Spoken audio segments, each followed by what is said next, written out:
Everybody, welcome to week one of Dental Sciences 2.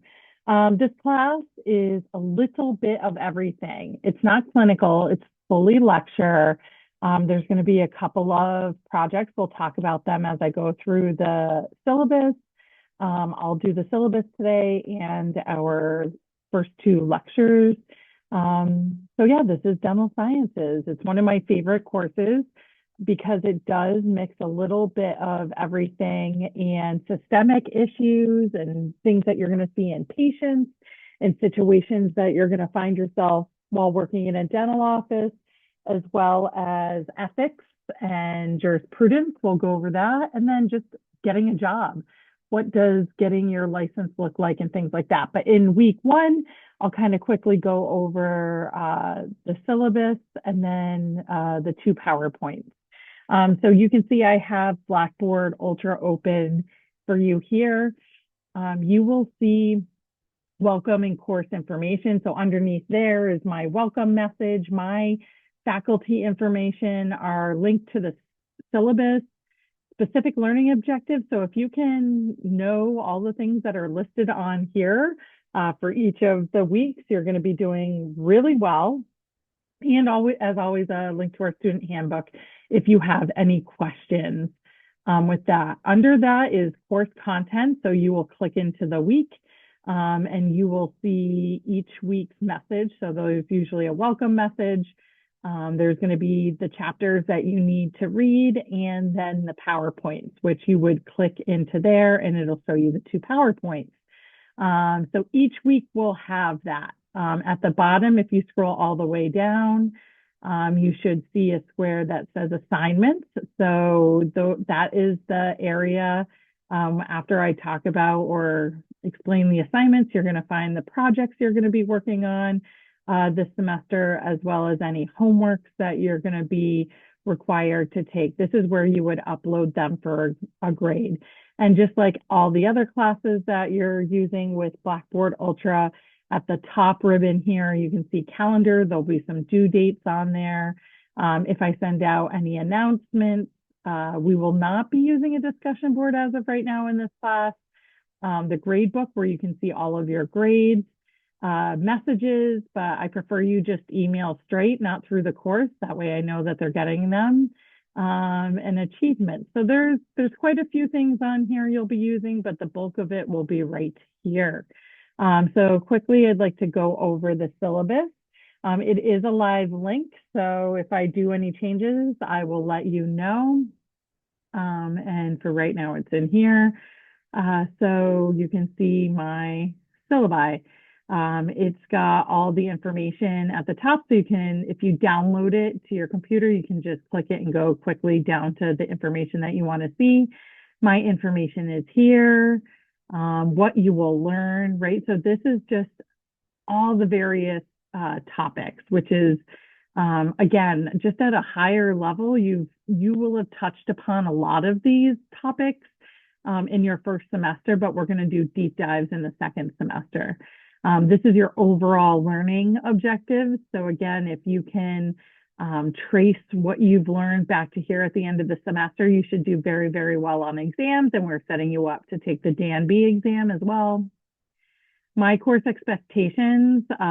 So again, there will be some recordings, some reading, some written assignments. There's going to be two projects. So really just be engaged. And as your faculty, I am approachable and reachable. I usually respond to emails within 24 hours, unless something really crazy is going on, and I would let you know. But if you have any questions, just ask, and yeah, we'll get through this course together.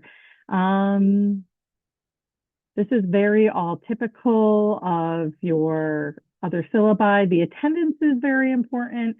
Again, just showing up is half the battle. So if you're in the seat without your phone paying attention, you're going to do great, and it is mandatory. So currently this class is in person. I'll be going to online with it. So it just depends on what semester you're in and what your attendance will look like for that. there is any missed. We don't have a lab, but we have sessions where at the end of class right now, since we are in person, I will tell you to make sure you wear a set of scrubs because we'll be doing some maintenance in the labs and in the small clinic. If you miss any of the lectures, we will have to make them up and you will contact me for any of that information. But we try to make the attendance policy the same for all the classes. Even this class is a little bit different, but here is how we're going to be grading in this class. There's going to be a midterm, a final, 3 quizzes, 2 projects, SIMS emergency labs, which we will do in person, homework assignments, and participation. So again, just showing up gets you 10%. I do round up. So if you are at a 0.5 or higher, I will round to the nearest grade. There is going to be a couple of projects. So you can see here SIMS medical emergency labs. This is a simulation of medical emergencies. So we have gone over medical emergencies in depth in semester 1. We're going to do it again. That's how important it is. So next week's lecture is going to be on medical emergencies, and then the SIMS team is going to come talk to you and get you ready for our simulation. These simulators, they look like big, mannequins, but they can breathe, they can blink, they can talk, they can vomit, some downstairs can give birth. They can do a whole lot. Some arms wiggle, they have blood pressure. I mean, there is pretty close to having a patient in your chair without having somebody in your chair that's actually having a stroke or a heart attack. It is very cool, and you're going to learn all about that next week. So I won't dive into it, but we will do that. And then the week after that, you will do an actual simulation, which is working with that. So we will go over the medical emergencies. You will have an oral pathology presentation. This is going to be in front of your other students. So last semester, you recorded something and sent it to me. This semester, you're going to be presenting. There's going to be a rubric and a guide on how to do these projects. You're also going to do one on the medically compromised patient. So again, you will have all of that information. It'll be in assignments, and we'll talk about it in class before a few weeks before. So just know you can use Google Slides. You all have access to Google Slides because of your STIC account and email, or you can use PowerPoint, and we'll talk about that further. Here is the course schedule. So this week, obviously tomorrow we have a snow day, so I'm recording this today. So syllabi review, anatomy and physiology and microbiology, which is very, very important. And again, I'll skim over it. But if you're moving on to hygiene, you'll get that in depth. And then we'll go into our medical simulations for a couple weeks. We get to celebrate Washington's birthday because this is a Monday class. You'll see where there's listed quizzes. Seminars we'll also have on Mondays. So after our seminar, we'll start my class. So this is basically just what the term is going to look at, and this one, there's not a whole lot of changes. Towards the end, we do try to bring in some speakers that will sponsor your pinning and class dinner. So if that happens, we will let you know if I have to move anything around to accommodate those sponsors. We will have at the end mock interviews, and again, possible sponsors. So that is the schedule. The department policies are on there, and the school code of conduct. If you need help with wraparound services, if something's going on at your house or in your home life that's affecting your schooling, please reach out to CAS, and they can definitely help you, or even Casey Senny, who is the Office of Disabilities, if you are having those kind of issues.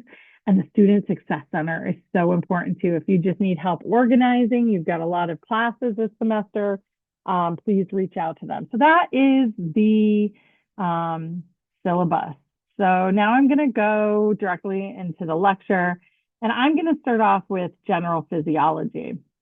In general physiology, can be an entire course. Like I said, we're only going to touch upon it just a little bit, but why do you need to know this? But it's better preparation for these medical emergencies. You need to know how the body works and why. And when something isn't working correctly, why it's not working correctly. And you need to have this like inner eye of red flags. So right when in the very beginning of a patient's appointment, I'm going over their medical history and there are little red flags that are popping up. And I will be looking at those things throughout the rest of the appointment because if a patient puts down that they have asthma, I'm going to be looking for those signs and symptoms, and we'll deep dive on that on the medical history week. But also, I need to know this because their body's going to react a certain way. So that is why we need to know physiology. And here's an entire list. I don't expect you to memorize any of this, but you should really know why physiology is important to dental assisting because that's your job. And it's going to touch a little bit of every week. Both of these lectures will really be applicable each week. But we know there's organs of the human body, and you've learned this in Bio 120. Some of you I've probably taught in Bio 120, right? That basics to A and P. But we have the digestive system, the endocrine, the skin, lymphatic, muscular, nervous, reproductive, respiratory, skeletal, and urinary. And it's all about homeostasis. And when one part of the body or one organ system isn't working or part of that system isn't working, it throws everything out of whack. And that actually affects directly your oral health. We don't really think about that, but it really, really does. And our skeletal system, again, this should be just a review, but you've got the axial and appendicular, so the skull, spine, and rib cage, and then anything that goes out from that. And our structure has bone, cartilage, and joints. And there's some really great tables in your book, but bones are really important. And especially in our mouth jaw, there are a lot of bones that hold our teeth. So there's a huge myth that teeth are bones. They are not. We now know that the teeth are made up of an even stronger material, but there are 3 layers of bone that are holding the teeth in place and that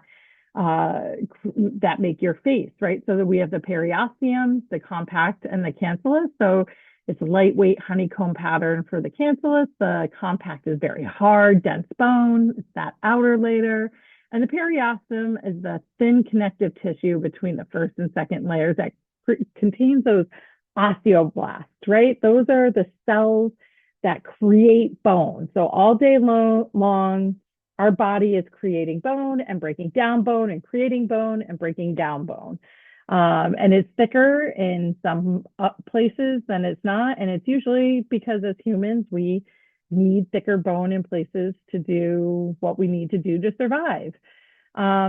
Within our skeletal system, we also talk about cartilage and joints are more flexible, right? Joints are in between bones. And we all know when we have an issue, right? Like we're healthy, it's great because you don't have to think about your joints and bones and cartilage. But as you get older, you might get arthritis, where there's bone on bone action or your joints hurt, right? So all of this gets worn out pretty quickly as we're living life. There's 3 types. There's fibrous, cartilaginous, and synovial, right? So joints and cartilage are very important because, again, if there are issues, it really affects everything else.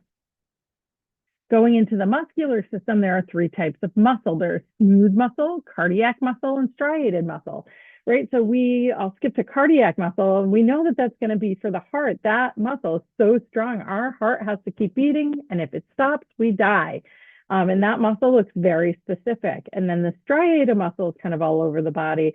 Again, it needs to be strong. Sometimes it's protective.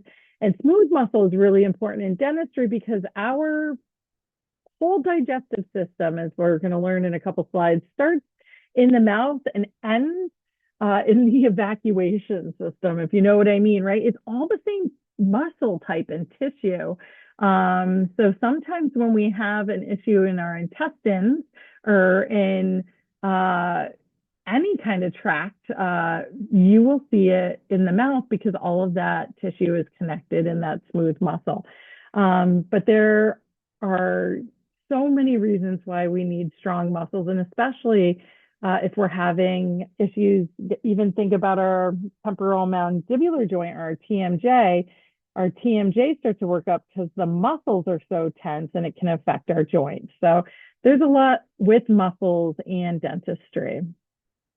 You're going to see, again, in bio, you should have looked under a microscope, but the dark and light bands within muscles and what they look like and how they're attached to bones. In this class, I'm not going to have you know the insertion and connection to every muscle, but you just need to know that they play an important role. And smooth muscle is, again, just so connected because it is part of our digestive tract and is linked and encompasses the mouth and the oral cavity as well. So that'll talk about cardiac, and this is some more information on the circulatory system and the lymph system. So we'll talk about, when we are sick, our lymph nodes swell. So even if we get a toothache or we have a gum infection, and why the doctor, you'll see the hygienist doing an extra oral exam, is part of that is they're feeling the lymph nodes to look for swelling. Because if we have swelling in those lymph nodes, it's an indicator that our body is sick and trying to create more lymphatic cells, and it's trying to create more white blood cells so our bodies can try to heal itself. There are two primary functions of the cardiovascular circulatory system, right? So one is to regulate body temperature, and the other is for transportation, right? So it's moving oxygen and nutrients all around the body. It's removing carbon dioxide and waste, and it is also transporting hormones and antibodies throughout the body. So you can see this part of the heart is blue and the other is red, and each side does something different and links to something different, right? So with our right atrium and ventricle, it goes into our kind of like our left side of our body, and you can see it brings oxygenated blood to the body.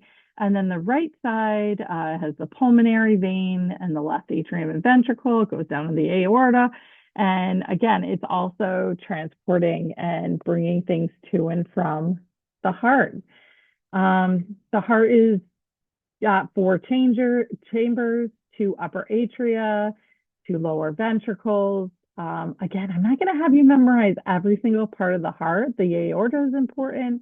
But knowing that the blood vessels, especially the arteries, bring blood away from the heart, and the veins are the ones that return the blood to the heart. You're going to see that on a quiz. So knowing the difference is important. Red blood cells are oxygenated for oxygen transport, and white blood cells are for that immunity, right? So just knowing those facts are going to be very helpful. The right side pumps the blood to the lungs. The left side pumps the blood to the rest of the body. And that lymph system, like I touched upon, is very important in fighting off infection and helping us, again, try to function in homeostasis. And when it is activated, there's going to be swelling of those lymph nodes because they're trying to overproduce those things that are going to protect our bodies. We also have the nervous system, and this is a communication. It's highly amazing system where, in your brain, you say, I'm going to move my right foot, you move your right foot, right? So, and it also detects feeling. So it's a communication system. And there's two main systems. There's the central and there's the peripheral. So central is the brain and spinal cord, and peripheral is the cranial nerves, spinal nerves, anything that's outside of that, brain and spinal cord. And there are different types of neurons. There's sensory that carry messages to the brain. There's motor, right, that carry it away. I want to move my right foot moves. And then there's associative, which is neuron to neuron. And again, we think about healthy, but when there is an issue, when there is something wrong, when something is not working the way it's supposed to, is where we really understand how the nervous system works. And I know in bio, you might have talked about, certain diseases that affect the nervous system, like Lou Gehrig's disease or multiple sclerosis. And when something isn't connecting and those nerves and neurons aren't connecting or communicating properly, it affects your health and your whole body. There's some really great tables in your book. Again, please refer to your book for some study information, and we'll move on to the respiratory system. But breathing, right? We need oxygen to live. And when we breathe in oxygen, breathe out carbon dioxide. But breathing in oxygenates your cells. You're using your nose and your mouth to breathe. It just has so much to do with the mouth. Even if you are a mouth breather, it's going to affect your gums, right? They're going to look like they are infected or have gingivitis, and it's just the air hitting them. And a lot of times it's because the sinuses or the nose doesn't work. But the respiratory system is so important in, again, just living. And especially with our folks that have asthma, Massachusetts is one of the most effective states for asthma. So a lot of our patients, the majority of our patients are going to be asthmatic, and we need to know that in case there's a medical emergency, or sometimes it's going to affect how much you're suctioning, right? If they're laying back and they've got water in their mouth and they can't breathe through their nose, that's going to be a really big part of it. And especially with aerosols, if somebody has respiratory illness or respiratory disease, using aerosols like what's in the hand pieces and what the doctor is using can really affect, and you need to be on your A game with the suctioning. We've got the digestive system, and the digestive system starts not even when you taste something for the first time. It's like when you think about eating something. I think about a donut, my salivary glands kick in, right? My mouth starts watering. I think about something delicious, right? So, and then when you are eating something, that salivary amylase is helping break the food down. You're chewing your food. It goes into your swallowing. It goes into your digestive system, and it's pulling the nutrients and the water and the electrolytes it needs and processing everything else out for excretion. But this starts in the mouth and goes all the way down. And we're going to talk about peristalsis.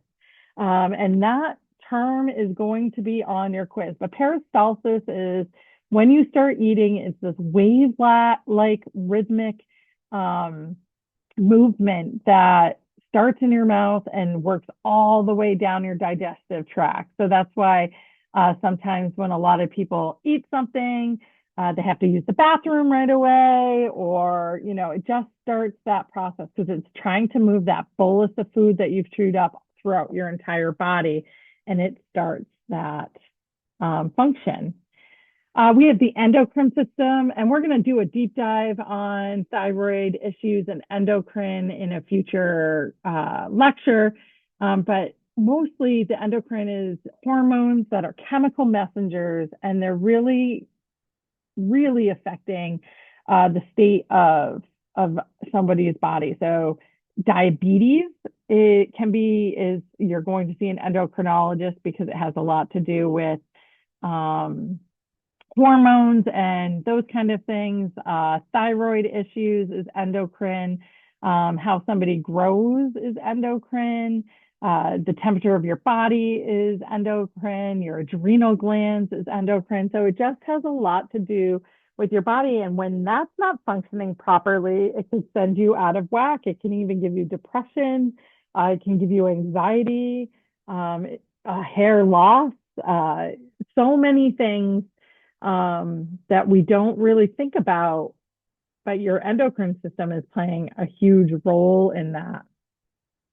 Urinary system is so important because it is filtering out, right? Your kidneys are filtering out and leaving waste and taking all the minerals and electrolytes and all the things that it needs, taking that water, keeping you hydrated, filtering out all the junk and excreting all of that. And if there is an issue then there's a slowdown of that process or a speed up of that process.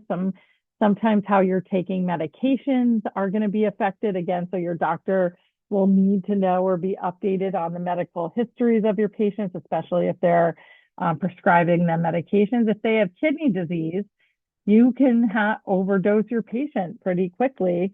If you give them too much medication, it won't really fall on the dental assistant, mostly on the doctor for this. But again, you'll need to know those red flags. We've got the integumentary system, which is your skin, right? The largest organ on your body. And it's a barrier. It's helping protect bacteria from entering. You're going to have sweat glands that are cooling you down and keeping your body temperature down. Your skin will absorb that so important vitamin D. And you've got 3 layers. You've got the epidermis, the dermis, and you've got hair, nails, glands, and it's so important in the fat layer, sorry. And it's so important for everybody, right? So that fat layer is going to really anchor skin to the organs, and it's going to be for protection. The epidermis is also going to be this outer layer. The dermis is thick connective layer. So your skin plays a huge role. And if you get a cut in your skin or there's an issue, you can get infection and all sorts of issues. So again, even though we might not have those skin cells inside of our mouths, it's what covers our oral cavity, and we need to continue to protect it. And we do look for cancer, right? So our dentists and hygienists are trained to look for cancer. But as a dental assistant, you might see different views on the patient. It has happened where the dental assistant has seen something and you know it's not normal. It might look has a wrong border or has the wrong color or is large. You're going to start seeing these patients all the time. Sometimes they come in more frequently than they go see a dermatologist or a physician because they're getting fillings or having procedures done with the dental office. And you might notice something and you could really save a life. Hey, doctor, can you take a look at this over here? It looks a little suspicious, right? So especially our older population might have this. But I highly recommend you taking continuing ed courses that expand on this a little bit, because we go over it, but we won't be the ones diagnosing it, but we can notice the difference between normal and abnormal, and that could be really helpful for our patients and our doctor.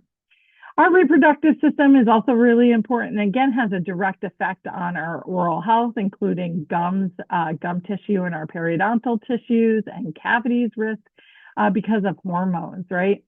So within the reproductive system, male and females have different reproductive systems, especially with women during their menstruation periods or menopause and premenopause.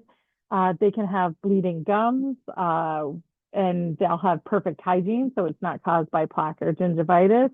And it's actually hormone driven because of their, reproductive cycles are coming to an end.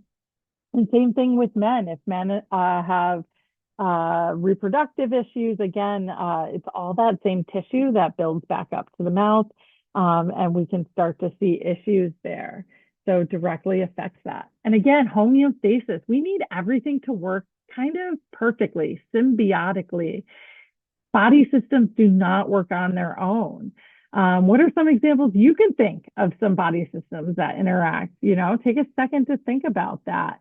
And I know some of you have had health issues in the past or have had family members, but when one thing is out of whack, everything else is. And you're going to start to see that in your patients, the ones that come in with gum disease, and it's because their diabetes is flaring up and their endocrine system isn't working, right?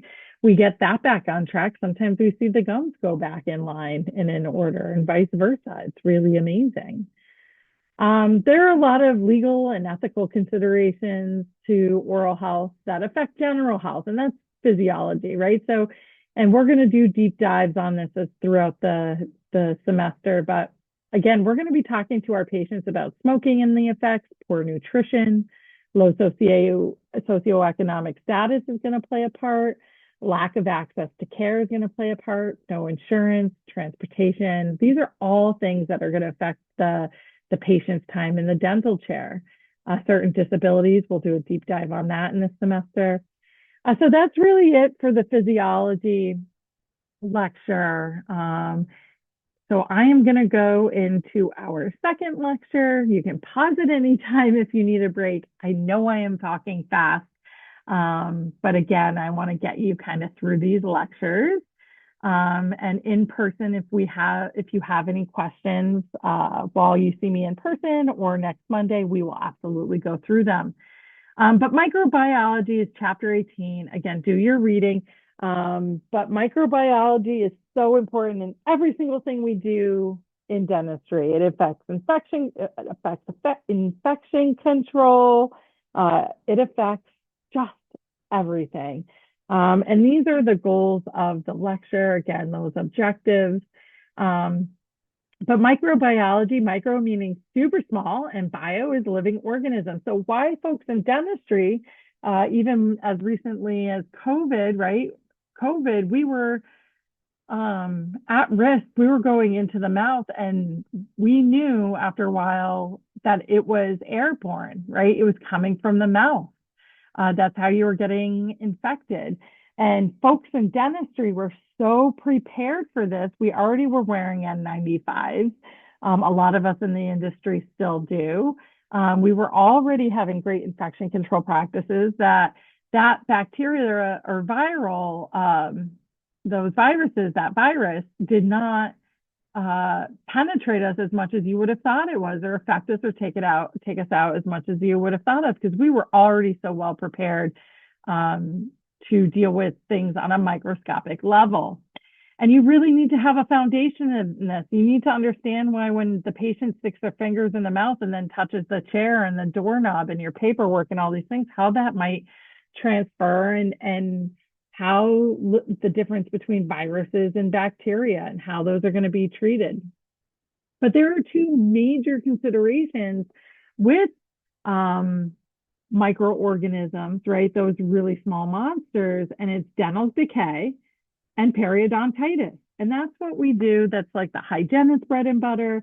That's why we're in dentistry. The dentist, the hygienist prevents decay. The dentist is restoring it once it's already there, and you as the assistant are assisting them in that process. And so is gum disease, right? So we hygienists try to prevent it or stop it, and so do doctors. Doctors try to stop it and rebuild what they are missing. So it's just so important, and microbiology plays such a big role in that, because without this bacteria or viruses, you don't have disease and you have health. So here is just a lineage. You can see the only thing I'll point out on here, pioneers in microbiology, see that Joseph Lister, right? Lister was the first to recognize the role of airborne microorganisms in surgical infections. What does Lister sound like?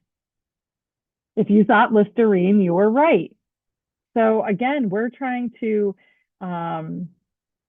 kill or lower the bio load of microbes. Petrie, Julius Petrie, he invented Petrie plates or Petrie dishes, right? So if you take a microbiology class, they'll be working with that. Louis Pasteur, he's the father of microbiology. He developed the process of pasteurization and vaccines. So these are some great men who did a lot of work at the time, and they're noteworthy in this process because their work and their findings really will have an effect for our entire lifetime. Think of how many people died because of pre-vaccine. Think of how many people died before even knowing about hand washing, right? Like they would just go patient to patient without washing their hands in between. And it wasn't that long ago that this was happening. So there's been some real movement in science on these. But there are major groups of microorganisms, right? We have bacteria, rickettsia, algae, protozoa, fungi, prions, and viruses. And they can all affect us and cause very, very dangerous diseases and harm to our bodies. But also, a lot of these have a good place in dentistry, especially good bacteria and algae. We'll talk a lot about, there's a lot of algae in dental products. But bacteria are one-celled microorganisms. They vary in shape. They do different things, but they grow in warm environments. They like dark environments, and especially with like gum disease, if your toothbrush can't reach it, it'll go deeper and deeper into the dark, dark gums, and then bad bacteria will start to proliferate and cause real issue. But there's also good bacteria. We have millions of bacterial organisms in our mouth that are actually beneficial. And you get most of them from your parents, right? From your mother or your father or both when you're born. If your mother has cavities or gum disease when you're born and you share something, she's passing it on, right? So doesn't mean you have it, means you have that bacteria and the opportunity. There's going to be other factors, but this is how we are moving bacteria around. Think about, anybody that you have shared a dish with or kissed or any of that. That's bacteria that's going back and forth. And some of it's good and some of it is bad. These are the basic shapes of bacteria. We have the sphere shape, rod shaped, and spiral shaped. And again, when we take swabs, and there's going to be a lot with salivary diagnostics in the future, but even how we look at saliva, we know what bacteria causes which diseases. And if that bacteria is there and we can detect it, we know exactly what kind of medications or processes we need to kill that very specific bacteria. So there's a lot with salivary testing, and you might see that in your offices going forward. But sometimes, you'll do a swab and you'll detect what, like I said, what kind of bacteria that are there. There are 3 different types of bacteria, and how they need oxygen is what classifies them. So the bacteria that require oxygen to grow, that's usually on the surface, right? They need oxygen, they stay towards where they can obtain this oxygen, and those are called aerobes. And anaerobes are the bacteria types that grow and they don't need oxygen to grow. So again, and they are destroyed by oxygen. So bacteria that love to cause gum disease or periodontal disease, it's because that toothbrush and that oxygen can't reach it. And that biofilm and that bacteria just love it and will start to break down the bone and the sulcus around the tooth, trying to get it deeper so the oxygen can't reach it. And then your body senses something is there and is like, hey, there's bacteria causing all of this infection. I need to get rid of what's causing that. And it can't kill the bacteria.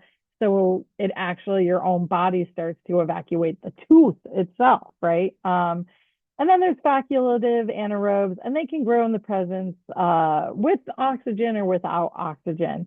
So again, depending on the amount of oxygen it needs, if we know the specific bacteria and that oxygen destroys it or kills it, then we know what we're working with. Spores. So we have talked about spores a lot, especially in your first semester. We do spore testing weekly on our autoclaves. We use HVEs because of aerosols and spores. We are autoclaving and disinfecting, doing all these things because spores are the most resistant form of life known.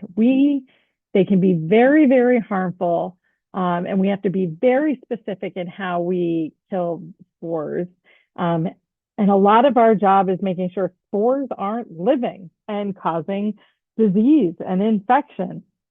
And that's why we do the weekly spore testing. We have to make sure that the machinery we're relying on to kill the spores from our instruments aren't having spore growths in them and spreading that.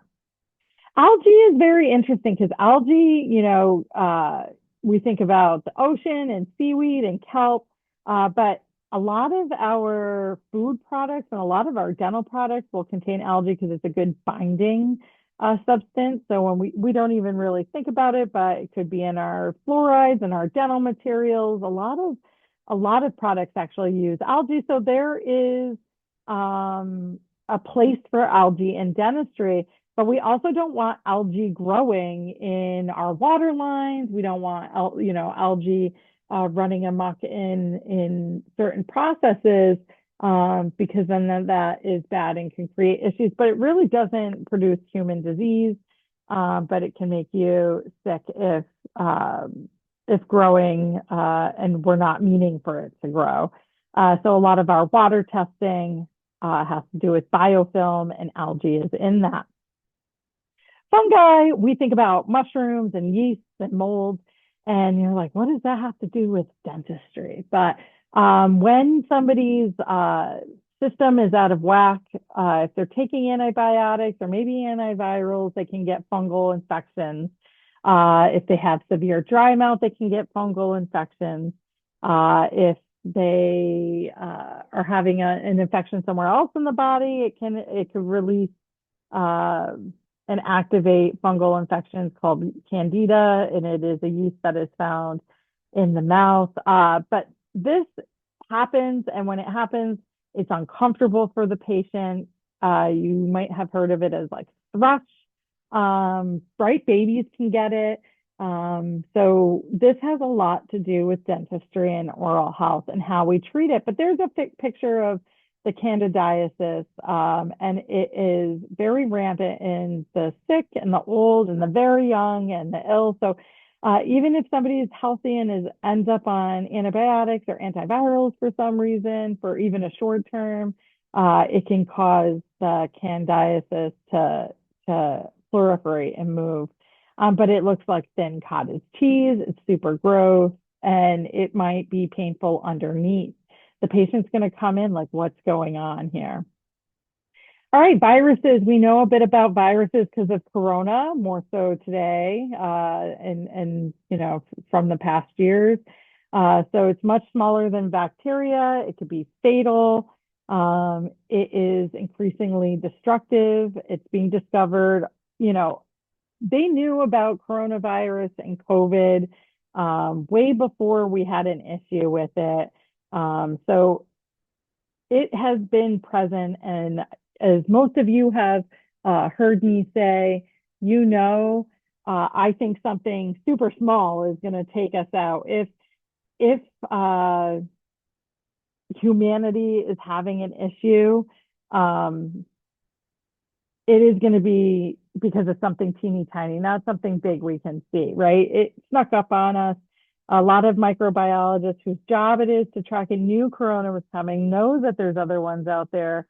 And our bodies get used to these viruses, and then they change and they learn and they develop, and then we're fighting something else. So we're going to be talking about viruses throughout the next 14 weeks and how that affects us. But if you specialize in it, it's called virology, and it could be attack humans, animals, plants. I mean, it's really invasive, and we have to be very specific on how to treat it. If you have a virus, giving an antibiotic that targets bacteria will not work. You need an antiviral, and vice versa. If you have a virus and you're taking antibiotics, it's not going to do anything, right? It could even make it worse. So really treating what is actually happening is so important, and that gets lost a lot. You'll have patients come in and they might have a virus and they're like, oh, I just started taking antibiotics because I had some at home. That is not going to help you. And the more antibiotics you take, again, the more that the bacteria will wise up to it, the viruses wise up to it. And they start to change because they are survivors. And they can cause fatalities, right? A lot of folks died because of the coronavirus and COVID-19. And we do a lot in dentistry to prevent viruses, especially, again, COVID, but also tuberculosis and different bacteria too. We're trying to kill it all because we deal with so much aerosol in the dental office. We need to be constantly uh, cleaning, disinfecting, sterilizing, um, so we don't spread that into each other or our community. Again, I just talked about antibiotics not being effective and vaccines work. That is science, folks. So when you came into this program, you needed to get vaccinated. There's a lot of naysay on vaccines. There is nothing to follow it up. It does not cause, vaccines do not cause autism. That has been absolutely debunked. It is bad science. There are folks that grasp at straws and come after vaccines, but vaccines are why so many people are alive. When we see pockets of people who are not getting vaccinated for diseases, we'll see outbreaks. There should not be children dying because of measles, mumps, smallpox, things like that in this day and age because we have vaccines. They are proven to work. Some folks might have side effects, right? That is just how, the science isn't there where we know 100% of the time someone might not have an allergic reaction or a different reaction.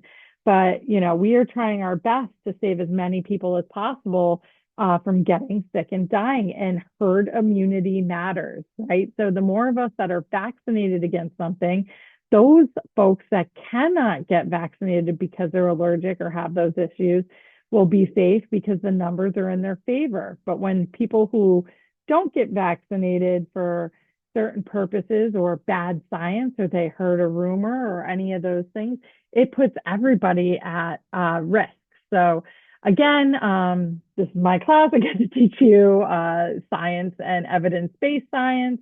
So vaccines work and antibiotics can be helpful, but can be hurtful if taken too often. So we'll talk more about that more in depth going forward. But there are some viral diseases, and how they move around, again, is direct contact, sometimes insects, blood transfusions, contaminated food or water, and inhalation of droplets expelled by coughing or sneezing. And I also want to add on to that in dentistry, right? We create a ton of aerosols. Our air water syringe, we blow it in the mouth. Our high-speed handpiece, it creates an aerosol.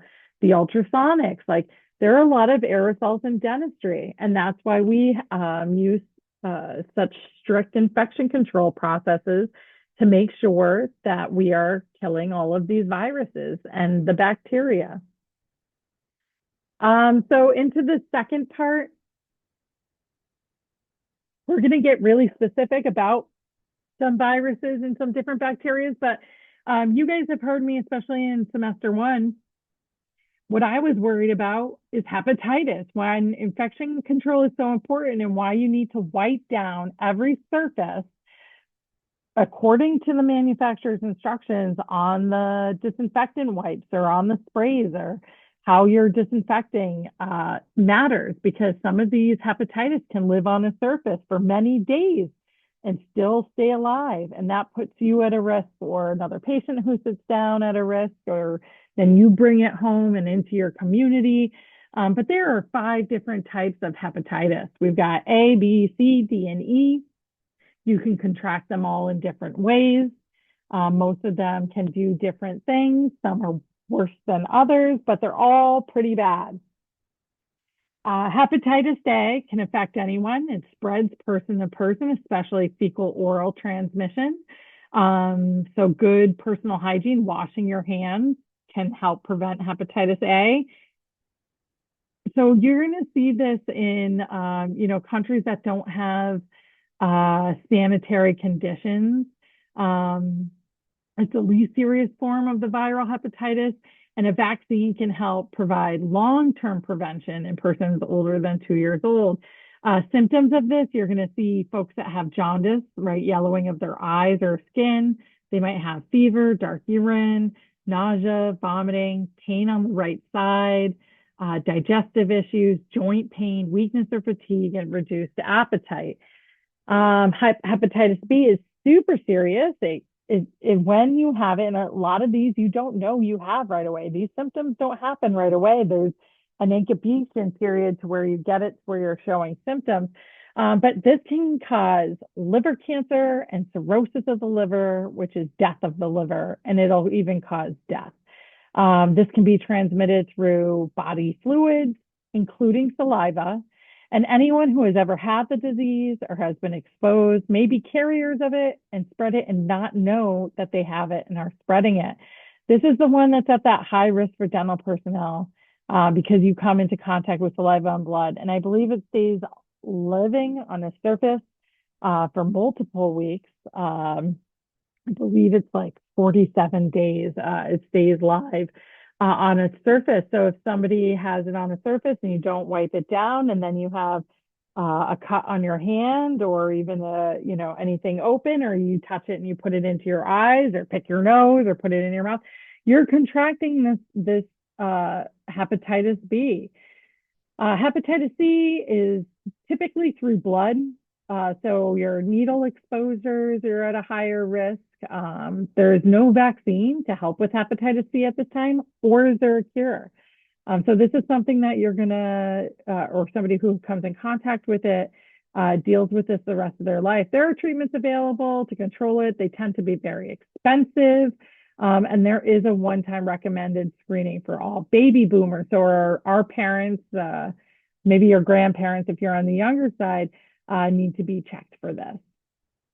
Hepatitis D, this one, you may have it in as well as other hepatitis strains, but somebody who's usually has hepatitis B will have hepatitis D, and will have it acute, like you'll have it in flares, and it's a higher risk. There is a vaccination for hepatitis B, and it also helps you prevent that hepatitis D.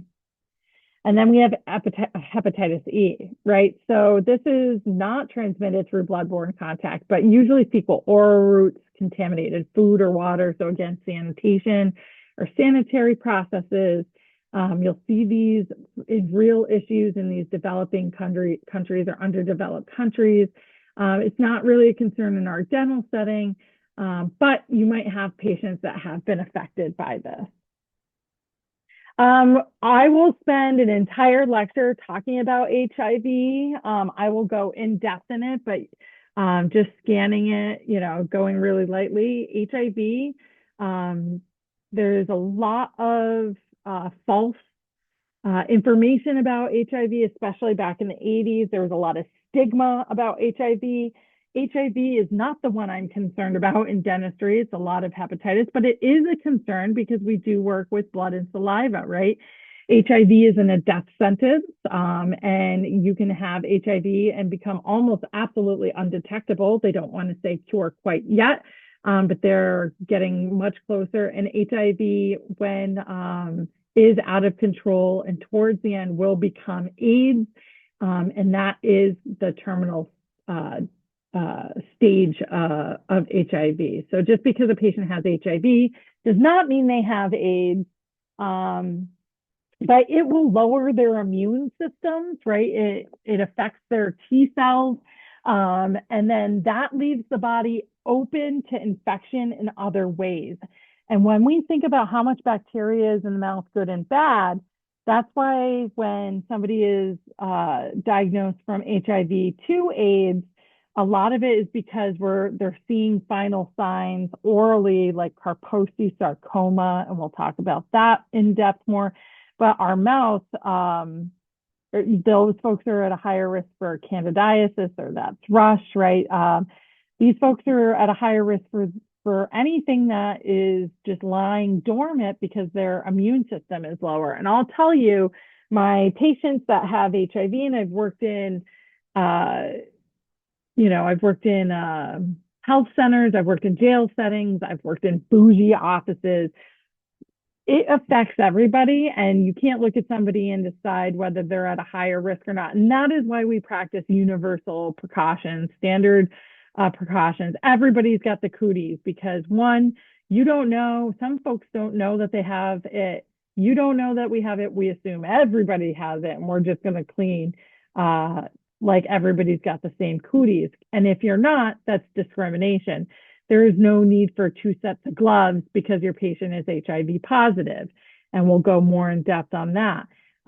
But their HIV status can, most of my patients who knew they were HIV positive, their dental game was on point because they know the level of seriousness of keeping the bacteria down in their body healthy can help prevent that HIV from being active or turning into the AIDS virus. HIV is spread by sexual contact or through needle sharing. So blood, semen, excretions. There are ways now to prevent HIV proactively, right? Prophylactically. So there are pills and shots out there that you can take to prevent it if you're in a high risk situation.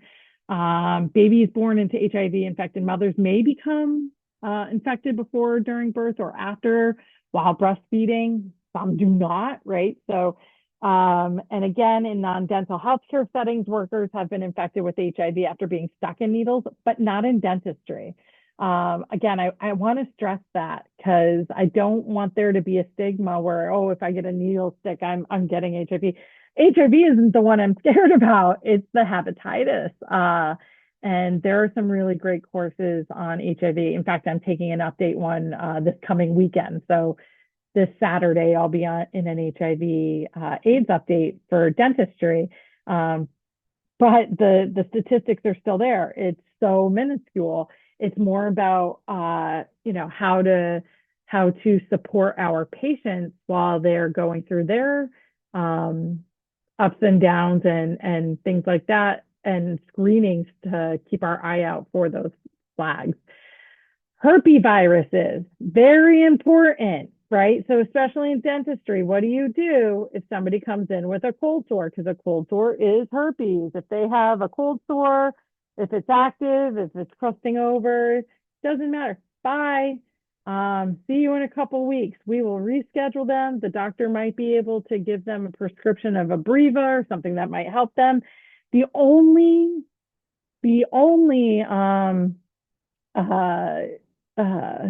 plan B, or the only exception to the dismissal, is if you have a laser in your office and they can treat the cold sore. So some offices that have laser technology, if you use the laser on the cold sore, it will make the cold sore disappear quicker than it would if it was just running its normal course. And it won't come back typically in the same spot or as bad.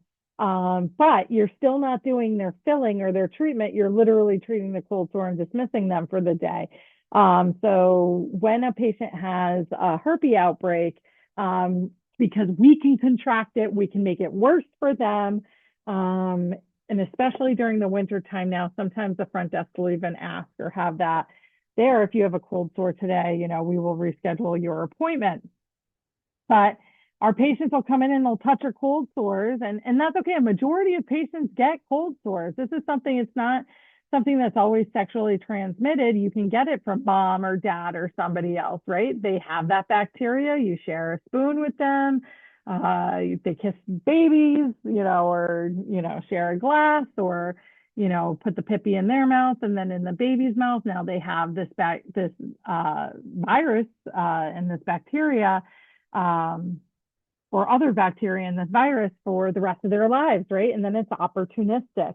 But there are four major types. Herpes simplex 1 and 2. There's zoster virus. So even chickenpox is a herpes virus, cytomegalovirus, and Epstein-Barr. Older adults that have had chickenpox, it stays in your body, right? Once you have herpes, it stays there forever in your nervous system, and it can reawaken and be shingles. So a lot of the baby boomers and older folks now are getting their shingles virus vaccines, because shingles is extremely painful. I've seen it orally in a patient. It's absolutely awful and devastating for them. And you have to wait for it to pass. So herpes, if they have it, if it's active, if they have a cold sore, we'll get them back. It's only for their safety and ours. We talked about that type 1. So again, it doesn't have to look like this. When I look at my patient after I sat them, if I see a fever blister or cold sore, I ask them, is that a cold sore? And even though, oh, it's okay, it's going away. No, I'm just not, if you touch it with your gloved hand, you can move it further onto the mouth or different parts of the mouth. So you're spreading it around. A lot of dental providers have gotten it on their fingers before, accidentally gotten aerosols into their eye, and then they have herpetic whitlow or herpes in their eye. And then you have it your whole life, right? So it can happen. We see it even in our smallest of humans, our little kiddos, right? 1 to 3.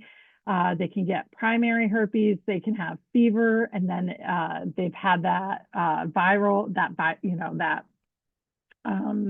virus introduced to their bodies for, again, it could be as simple as sharing spoons and things like that. And then when they have a high fever or sick, it's opportunistic, and then we see it orally. Doesn't mean that these folks are, our smallest people. We're not raising red flags. And we'll go into child abuse or sexual abuse, and we are mandatory informers for this. We have to look out for this, and it has happened for the most part. This is happening because mom or dad or somebody in their family line has shared a cup or something so innocent. They have contracted the bacteria, and then it's opportunistic. Healing usually begins in 3 days. It could usually last 7 to 14. You just need to make them comfortable. It's so sad when the little babies get this. There are, medications and mouthwashes and things like that they'll give.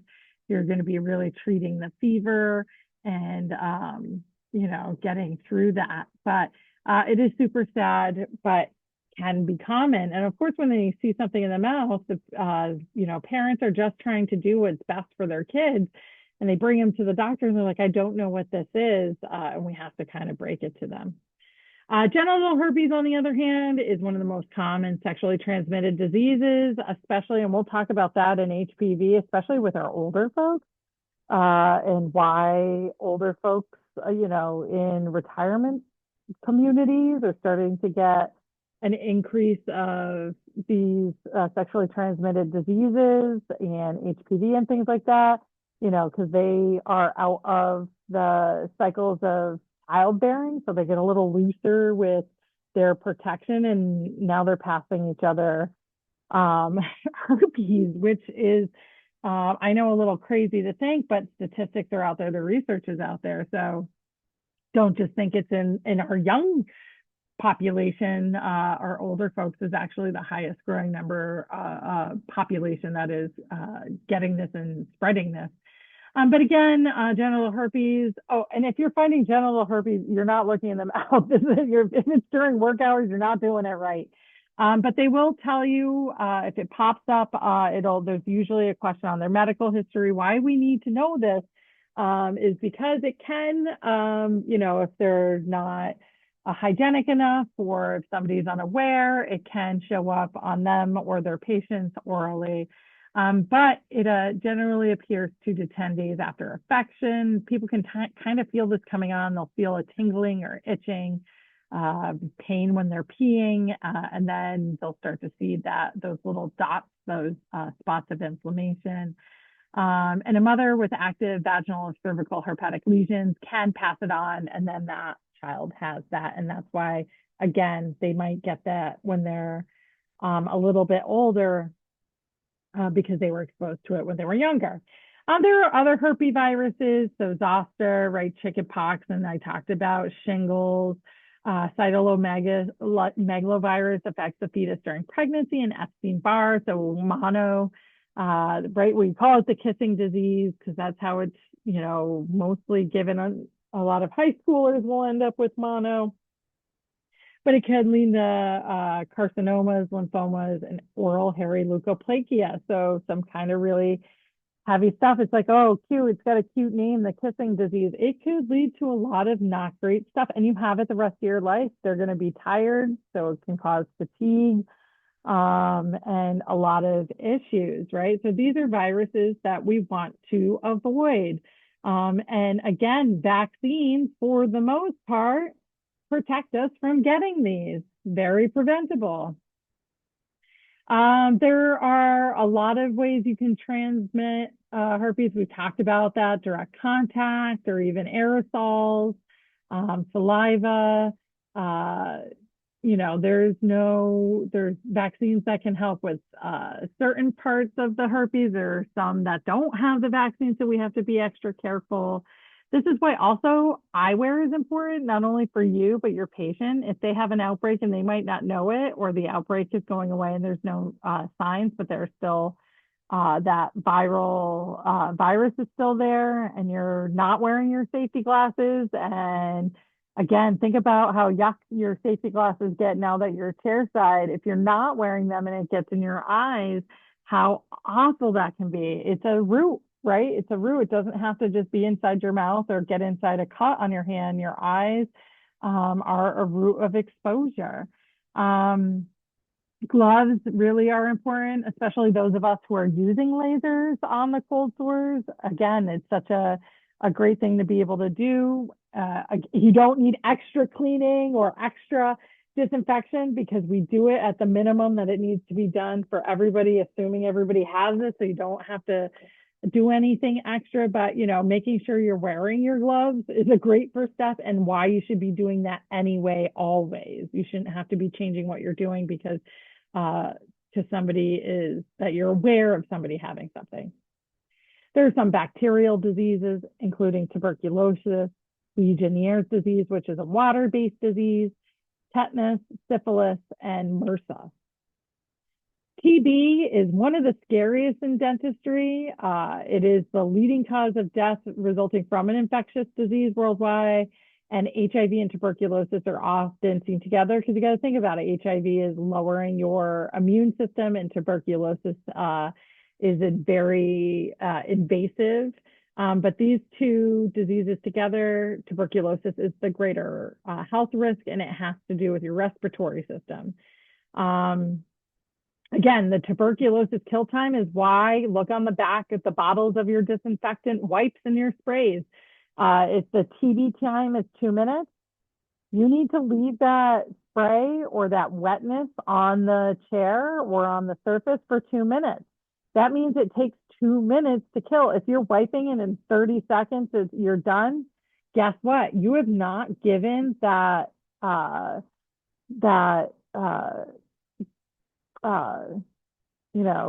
wipe or spray time to actually kill the bacteria that's on there.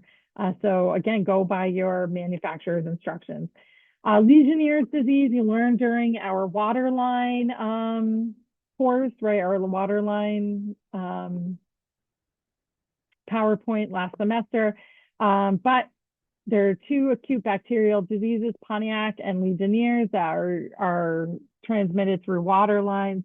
It's not usually the patient's aerosols, it's the aerosols that are coming out of the water line. So that's why proper water line maintenance and testing are key to preventing this. And in dentistry, this has killed hundreds and hundreds of people. There's new articles that pop up where patients are maimed or disfigured because they've caught some sort of water-based bacterial infection, and it goes deep into the water line testing. So I won't go into all of that, and you guys should by now know why it's so important to test and maintenance your water lines, and again, use the correct instructions on your disinfecting wipes. Tetanus, it can lead to lockjaw, which affects the mouth, right? A patient might come in and they have lockjaw, but there will be other signs. It won't be, a TMJ issue where they're just coming in. They're going to know, hey, I got to go to the emergency because there's going to be other issues. But it's dangerous because it's a fatal disease. It's spore-forming bacillus. It's found in soil, dirt, rust, animal or human feces. So a lot of times when you are puncturing, like if you step on a nail or cut yourself somewhere on a nail that's rusty and dirty, they want to give you your tetanus shots. But it's usually done by a break in the skin, and it can be prevented by a vaccine. We all had to get it, and immunity must be kept current through booster doses. So every once in a while, we got to go in and get our booster, or if something happens. A couple times I've been hurt because, working on, if you go working with farm equipment, or again, you puncture yourself, first thing they want to kind of do is give you a booster tetanus shot. Syphilis. Syphilis is still prevalent. There are still people that get syphilis. It's been around for a very, very long time. It's a sexually transmitted disease. It can't really live outside the body, but it thrives inside the body, and it causes oral issues called canker sores is one of the stages. So the first stage of syphilis is usually an ulcer known as a canker sore. And then it develops into the second stage, which is an open sore. It looks pretty gnarly and nasty. And then the third stage is latent syphilis, and it can be fatal. There have been some famous people who have had syphilis, and it made them go insane because that bacteria can penetrate your brain and make you go crazy before you die. So there are some famous people. Vincent van Gogh had syphilis. Beethoven had syphilis, right? So these are sexually transmitted diseases that can be avoided, but it can cause you to kind of go crazy and then die from it. So Howard Hughes, who was a brilliant engineer, had syphilis. So this can be seen in the dental office. We need to catch it and then treat it. MRSA is super scary because MRSA understands that it forms and replicates to get used to and change as you're fighting it, right? So the biggest concern with MRSA, or Staphylococcus aureus, is because it's resistant to antibiotics. We see a lot of antibiotics in dentistry. Someone will get a tooth infection, we gave them antibiotics. Somebody had a joint replacement, you gave them antibiotics before every little thing. Like there's so much antibiotics, and a huge part of MRSA and the resistance to these antibiotics, because your body got used to it and was like, oh, I've seen that too many times. I know how to change and avoid that, and I know how to change and still disrupt cells. Was because of the dental office. So there are specific courses that are targeted now in dentistry to teach the dentist, hey, you're over prescribing these antibiotics. We need to figure out what exactly is causing it, not just every time there's a toothache, throw them antibiotics, because then they're contracting MRSA, and it's leading to sores and things that are resistant to that antibiotic. And if we give them, then you're giving them different antibiotics, and they're going to learn the code for that too and get resistant to those. And it's very dangerous to the skin, right? So I knew somebody who had MRSA and it was on their nose. They almost lost half the skin on their nose because it becomes a sore, and there's nothing that you can do you clean it out, you try to prevent it, but then for the rest of your life, you have the bacteria in your body, and you're susceptible for it going forward. So there is a lot, especially with pre-med, they reevaluated it. And unless the patient, now in dentistry, if somebody has a joint replacement, it's not an automatic pre-med for life. It's more risky to have them get MRSA or antibiotic resistant issues than it is to give them the antibiotics for the joint replacement, right? So especially if it's a healthy patient without secondary issues, there is no need for antibiotics. If they have diabetes and it's uncontrolled and they've had bacteremia, there's other situations, yes, they're going to be pre-med for life. But in dentistry, nobody wants to be the one to make that decision. Nobody wants that pressure.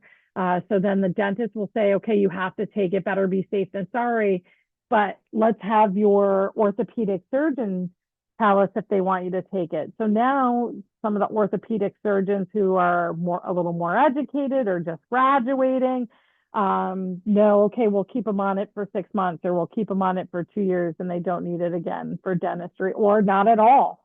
And then you'll see a lot of older practitioners that are still, used to the old guidelines and pre-med for life for everybody. So you're going to go by what your dentist says with the pre-med. You're really reporting it back to them. They're making that decision, but you're going to start to notice a shift in that between needing pre-med for joint replacements and dentists that are saying, nope, you don't need it. So again, it'll depend on the office. But MRSA can cause that severe infection. It's always good to maintain good hygiene practices. Don't drain or squeeze any of the sores or lance them on your own. Keep it covered. No sharing towels, razors, sheets, or clothes. You can contract this a lot of hospital settings. People are going in for something little and coming out with MRSA. The gym, cesspool for that. Don't share towels or razors. Make sure you're wearing your shoes in the shower, your shower shoes. You can catch so many things, and MRSA is kind of very hard. Again, you're not getting rid of it. You're just dealing with it.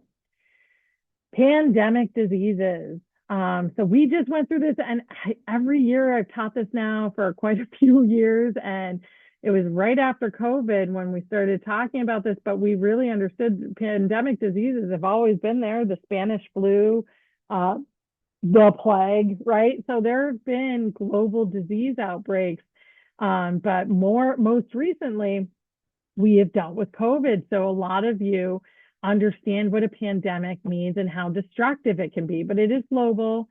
It's a new virus or disease emerges. There are tons of documentaries and information out there that talks about even before COVID. So before 2020, there was a couple of documentaries and microbiologists and scientists that talked about COVID-19 and there are other COVID strains. And they even predicted this to happen. This wasn't something that came out of the blue, which is scary to think. And there's other ones out there, but once it gets spread, science is behind. We don't know what causes it. There's little to no immunity. We have to figure out what's going on. We don't start off with a vaccine, and that's why it was unprecedented during COVID to start putting our efforts and really fast tracking those vaccines that work.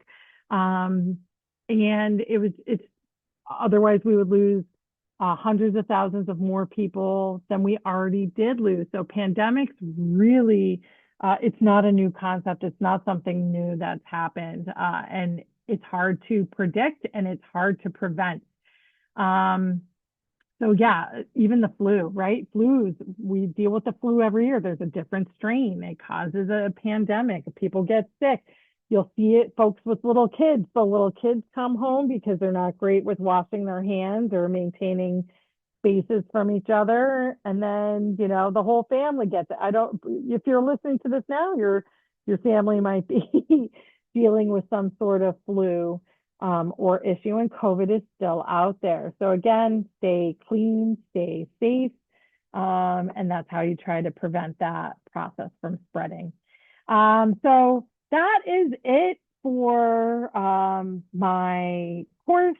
I know it was a long one. You've got lots of information here.